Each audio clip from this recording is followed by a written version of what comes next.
आप देख रहे हैं प्राइम टाइम एट 9। मैं हूं आपके साथ दिव्यांश शर्मा। केंद्रीय बजट मंगलवार को आया, लेकिन बुधवार को सियासी घमासान बदस्तूर जारी रहा। बजट के खिलाफ विपक्ष का प्रदर्शन संसद के अंदर और बाहर दोनों जगह दिखा। केंद्र सरकार बजट को देश के लिए अच्छा बता रही है। आज सुबह संसद के बाहर विपक्षी नेताओं ने प्रदर्शन किया। इसके बाद लोकसभा और राज्यसभा की कार्रवाई के दौरान कई बार हंगामा देखने को मिला। राज्यसभा में विपक्षी नेताओं ने वॉकआउट तक कर दिया। इतना ही नहीं, बिहार के लिए 60,000 करोड़ रुपए की घोषणाओं को भी विपक्षी दल धोखा बता रही है।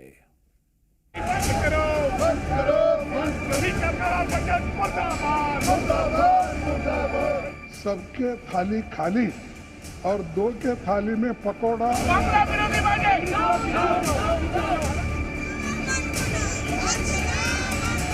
दिल्ली अब लखनऊ की तरफ नहीं देख रही है, या लखनऊ वालों ने दिल्ली वालों को नाराज कर दिया। उसका परिणाम बजट में दिखाई दे रहा है। आखिर संसद में हो क्या रहा है? सांसद वादे करते हैं, देश सेवा का प्रण लेते हैं और फिर सदन में आकर हंगामा और वॉकआउट करके अपने कर्तव्य निर्वहन की इतिश्री कर लेते हैं। मॉनसून सत्र के तीसरे दिन भी यही हुआ। संसद के अंदर भी विपक्ष ने विरोध किया और बैनर पोस्टर के साथ बाहर भी विरोध किया। नेता प्रतिपक्ष राहुल गांधी से लेकर सोनिया गांधी, अखिलेश यादव और खड़गे समेत तमाम विपक्षी सांसदों ने सरकार के खिलाफ विरोध प्रदर्शन की सीरीज चला डाली।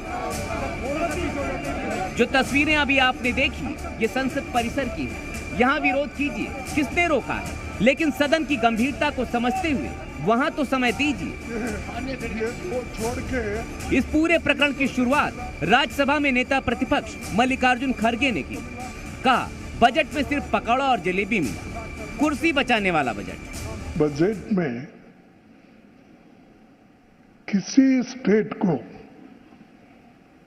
कुछ नहीं मिला और सबके थाली खाली और दो के थाली में पकोड़ा और ये अपना जलेबी।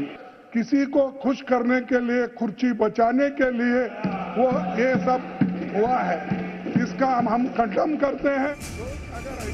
मल्लिकार्जुन खड़गे ने इसी बीच कुछ ऐसा भी बोल दिया जिससे माहौल में छाई गंभीरता में हंसी के फव्वारे छूट गए। माता जी बोलने में तो एक्सपर्ट है, मुझे मालूम है, तो उसी ये तो माता जी नहीं, आपकी बेटी के बराबर हैं। जगह कुछ नहीं मिला।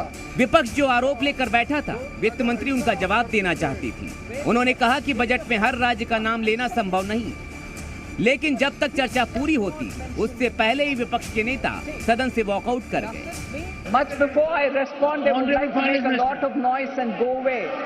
In the true spirit of democracy, they don't even want. नियम से चलना चाहिए सभ्य का। कुछ ऐसे ही हालात लोकसभा में भी दिखे, जहां बजट को लेकर विपक्षी सांसद हंगामा और नारेबाजी करते दिखाई दिए। नारेबाजी से स्पीकर कई बार नाराज भी हुए और उन्होंने शांत रहने को कहा, लेकिन विपक्ष के सांसद नहीं माने और नारेबाजी करते रहे। संसद में जो भी विरोध प्रदर्शन आज दिखाई दिया, उसकी स्क्रिप्ट विपक्ष ने पहले ही संसद परिसर में लिख दी थी। संसद के बाहर विपक्ष ने भर भर कर बजट के बहाने सरकार को घेरा। किसी ने कुर्सी बचाओ बजट बताया, तो किसी ने इसे समर्थन राज्य बचाओ बजट बताया। बड़े सपने दिखाए थे यूपी को, क्या मिला यूपी को? डबल इंजन की सरकार, तो डबल लाभ मिलना चाहिए था, दिल्ली का लाभ, लखनऊ का लाभ। लेकिन लगता ये है कि दिल्ली अब लखनऊ की तरफ नहीं देख रही है। Actually, she is misleading the country. Anyway, she is going to reply the budget. Tell her us what is she giving to Kerala, what is she giving to Karnataka, what is she giving to Uttar Pradesh, what is she giving to Punjab, what is she giving to Haryana, what is she giving to Maharashtra. पक्ष ने वार किया तो सरकार की तरफ से भी पलटवार हुआ और बजट को लेकर सहयोगी दल भी साथ हुंकार भरते दिखाई दिए। बजट बहुत शानदार है और सबने स्वागत किया है, लेकिन ऑपोजिशन पार्टी ने मिसलीड करने का कोशिश किया है और कहते कि ये सिर्फ 2 राज्य के लिए बजट है। लेकिन विरोध सिर्फ इतना नहीं है। बजट के साथ साथ कांग्रेस नीट को लेकर अभी भी सरकार को घेरने से पीछे हटती नजर नहीं आ रही। तो सरकार कह रही है, जिस तरह से राहुल गांधी ने पूरे परीक्षा सिस्टम पर सवाल उठाए हैं, उन्हें माफी मांगनी चाहिए। जहां जहां परीक्षाएं लीक हुई हैं, कई परीक्षा केंद्र तो सामने आ गए और कई परीक्षा केंद्र सामने नहीं आ पाए हैं। उन जगह के प्रतियोगी बच्चों का क्या होगा? लोकसभा में राहुल गांधी ने कहा कि सिस्टम ही बिक चुका है, तो इसको सुप्रीम कोर्ट के ऑर्डर आने के बाद श्रीमान राहुल गांधी जी को सदन से भी माफी मांगना चाहिए। तो बजट पर सरकार वर्सेस विपक्ष वाला घमासान जारी है, तो दूसरी तरफ विपक्ष नीट पर भी अभी शांत होता नजर नहीं आ रहा। ऐसे में ये घमासान अभी कब तक चलेगा, फिलहाल कहना मुश्किल है। ब्यूरो रिपोर्ट, जी मीडिया। और सियासत के केंद्र बिंदु में आजकल बिहार भी है। विधानसभा में दूसरे दिन भी संग्राम जारी रहा। कल बिहार को विशेष राज्य की मांग पर सियासी शोर मचा। आज सीएम नीतीश ने ऐसा बयान दिया, वो महिला विरोधी होने के आरोपों में घिर गए। सदन से लेकर सड़क तक विपक्ष ने सीएम नीतीश के खिलाफ हल्ला बोल दिया। अरे महिला हो, कुछ जानती नहीं हो। ये वही नीतीश कुमार जिन्होंने स्कूली लड़कियों को साइकिल देकर सशक्त बनाने की मुहिम चलाई। वही नीतीश कुमार आज महिला विरोधी बयान देने के आरोप में कटघरे में। और सबसे पहले महिलाओं की समझ पर सवाल उठाने वाले नीतीश कुमार के पूरे बयान को सुनिए। अरे महिला हो, कुछ जानती नहीं हो। महिला को अरे अरे अरे बोल रही है, कहां से आते? इन लोगों के साथ जो है, ये लोग कोई महिला को आगे बढ़ाया था?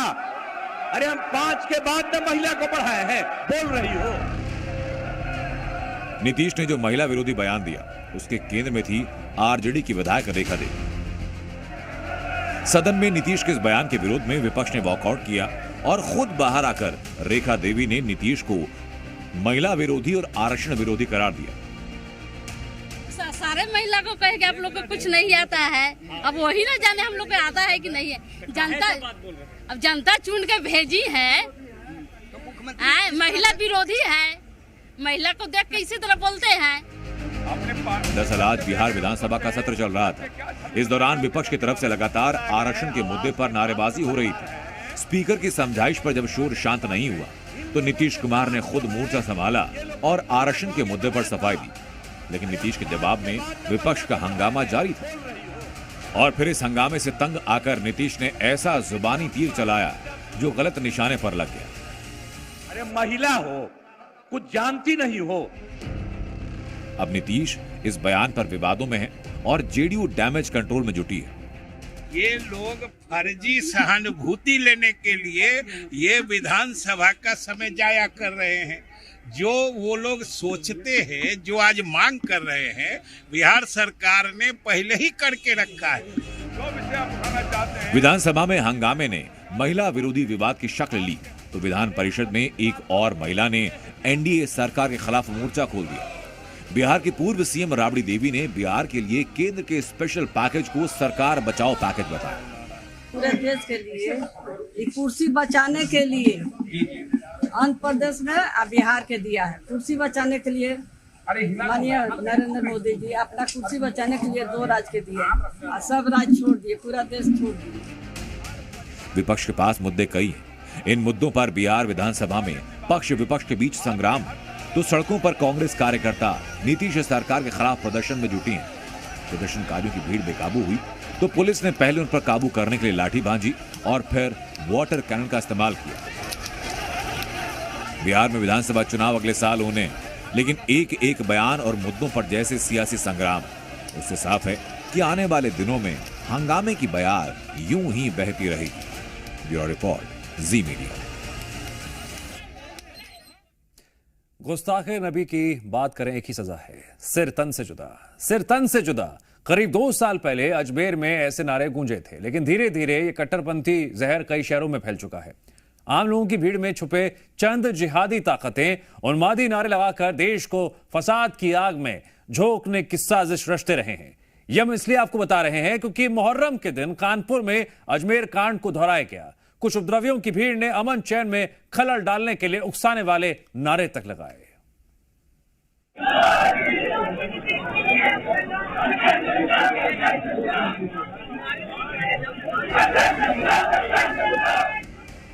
कानपुर में अजमेर कांड दोहराने का यह वीडियो 17 जुलाई का है, जब मुहर्रम जुलूस के दौरान उपद्रवियों की भीड़ ने एक तंग गली में कट्टरपंथी नारे लगाए। आशंका जताई जा रही है कि बड़ी साजिश के तहत कानपुर के रावतपुर में ऐसे नारे लगाए गए। क्योंकि जिस रास्ते से ये जुलूस गुजर रहा था उस रास्ते में 5 हिंदू मंदिर।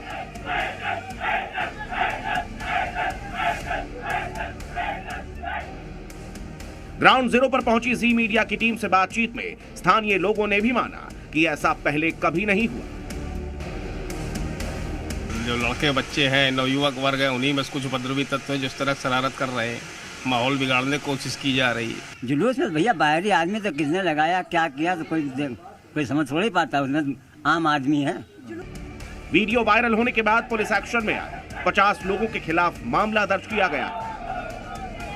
इसमें कुछ व्यक्तियों के द्वारा आपत्तिजनक नारे लगाए जा रहे थे। इस वीडियो क्लिप के प्राप्त हो जाने के बाद इसका परीक्षण किया गया। जो आयोजक हैं और जो 40-50 अज्ञात व्यक्ति हैं उनके विरुद्ध अभियोग पंजीकृत किया गया है और इसमें जो विधिक कार्रवाई है पुलिस के द्वारा की जाएगी। केस दर्ज करने के बाद पुलिस के सामने आरोपियों की पहचान और गिरफ्तारी की दोहरी चुनौती है। वहीं जिन लोगों को पुलिस ने हिरासत में लिया है उनके परिवार वाले उन्हें बेगुनाह बता रहे हैं।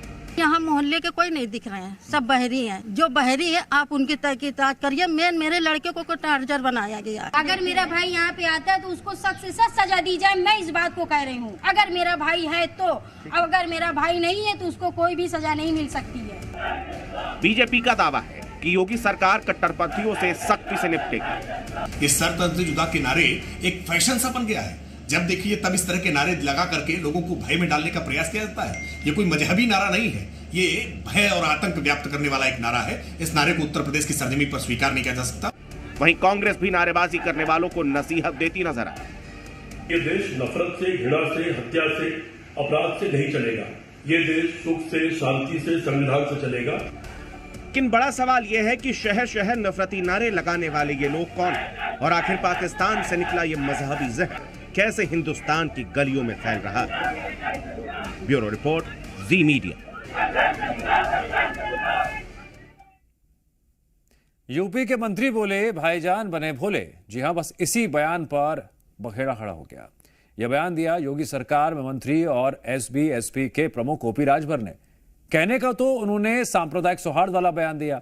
आपको यह पूरा बयान भी हम सुनवाएंगे, लेकिन यही बयान अब विवाद की वजह बन गया है। मुस्लिम धर्म गुरु ने तो उनको निशाने पर लिया ही, विपक्ष भी राजभर के बयान पर यूपी सरकार को घेर रहा है।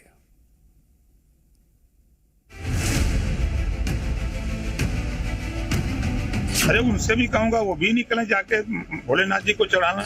मंत्री जी ने सांप्रदायिक सौहार्द पर क्या विशिष्ट अमृत वचन सुनाए। ईश्वर अल्लाह सब एक हैं, सबको सन्मति दे भगवान। फिर परेशानी क्यों? अच्छा है, सांप्रदायिक सौहार्द की ऐसी बातें होनी भी चाहिए, अमन चैन की भी बातें होनी चाहिए, एकता की बातें भी होनी चाहिए, उनको बढ़ाने का प्रयास भी करना चाहिए। और ये तो मंत्री हैं, इनके सिर पर तो समाज में शांति का जिम्मा है। अरे उनसे भी कहूंगा वो भी निकले जाके भोलेनाथ जी को चढ़ाना। अल्लाह ईश्वर तेरो नाम सबको सम्मत दे भगवान।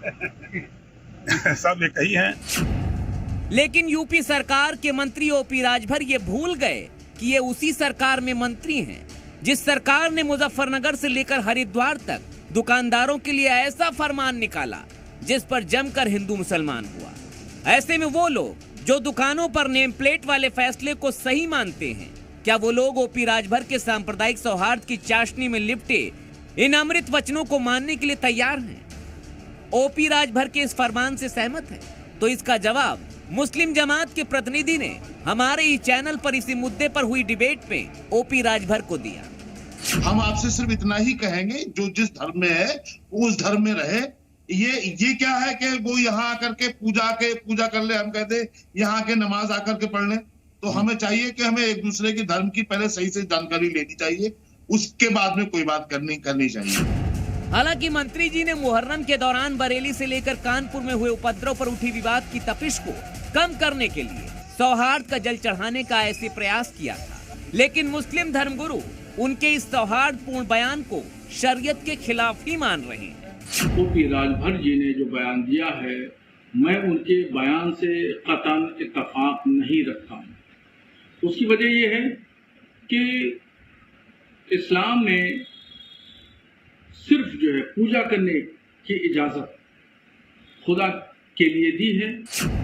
ओपी राजभर के बयान को गलत नहीं कहा जा सकता, लेकिन आज इसी बयान ने उनके सामने ऐसी स्थिति पैदा कर दी कि उनसे बोलते ही नहीं बना और वो माइक कैमरा छोड़कर भाग गए। गलत करोगे तो आपके खिलाफ कार्रवाई होगी, बस इतना मैं जानता हूं। पिछले दिन आप कह रहे थे ये कानून की सरकार नहीं है, आज आप मंत्री हैं तो आप कह रहे हैं कानून की सरकार है। मैं तो आपसे कह रहा हूं माननीय राजभर जी सवाल तो सुन लीजिए। राजभर जी जाइए मत, माननीय मंत्री राजभर जी जवाब दीजिए। बयान पर ओपी राजभर घिरे तो मैदान छोड़कर कैसे भागे आपने भी देखा। लेकिन विवाद के बुलबुले उठे तो कांग्रेस से लेकर समाजवादी पार्टी ने भी उन्हें फोड़ने में देर नहीं लगाई। मुस्लिम वर्ग के लोग भी कांवड़ की यात्रा के समय कांवड़ियों को सहयोग करते हैं। तमाम वीडियो आपको देखने चाहिए, लेकिन प्रमाण पत्र बांटने वाली परंपरा ये बंद करिए। कि ये मुल्क साधुओं का, संतों का, महात्माओं का, दरवेशों का है। यहाँ पर सद्भावना सदियों से रहा है। माना जा सकता है कि ओपी राजभर ने अच्छे विचार से ऐसा बयान दिया, लेकिन सवाल ये उठता है क्या बीजेपी उनके इस बयान से इत्तेफाक रखती है? ब्यूरो रिपोर्ट, जी मीडिया। तो आपने सुना किस तरह से ये पूरा बयान जो है विवादों में घिर गया और उसके बाद देखते ही देखते वार पलटवार शुरू हो गया। कहते हैं कि दिल्ली की सत्ता का रास्ता यूपी से होकर गुजरता है और अब सत्ता में वापसी के लिए कांग्रेस इसी रास्ते को मजबूत करने में जुट गई है। लोकसभा चुनाव में समाजवादी साइकिल पर सवार होकर कांग्रेस के लिए सालों बाद यूपी से अच्छी खबर आई और आने वाले चुनावों में कांग्रेस यूपी में अपने पैर और मजबूत करने में लगी है।